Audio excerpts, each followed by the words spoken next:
કૌભાંડના મામલે દાહોદથી વિગતો મળી રહી છે। શિક્ષક કલ્પેશ ખાંટ એ બીઝેડ ગ્રુપનો એજન્ટ હોવાનું સામે આવ્યું છે। બીઝેડ ગ્રુપ દ્વારા આઈફોન પણ ભેટ અપાય હોય એ પ્રકારના ફોટો અને વિડીયો અત્યારે વાયરલ છે।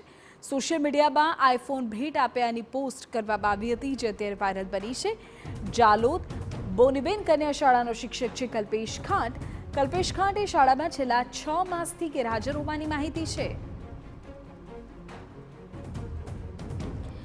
તો બીઝેડ ગ્રુપના કૌભાંડના મામલે એક બાદ એક ખુલાસા થઈ રહ્યા છે। શિક્ષક કલ્પેશ ખાંટ કે જે બીઝેડ ગ્રુપનો એજન્ટ હોવાનું સામે આવ્યું છે, અને એટલું જ નહીં, સોશિયલ મીડિયા પર જે પોસ્ટ કરવામાં આવી હતી તેમાં આઈફોન તેમણે ભેટ મળી હોય એ પ્રકારની પોસ્ટ થઈ હતી, જે અત્યારે વાયરલ છે।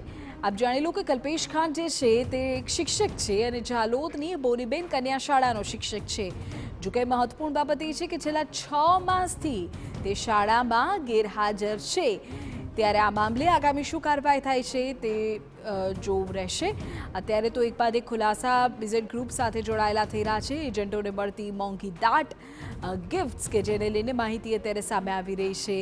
ત્યારે કેટલાય એજન્ટ્સ ભૂગર્ભમાં ઉતરી ગયા છે, કેટલાય તો છેલ્લા ઘણા સમયથી ફરાર છે।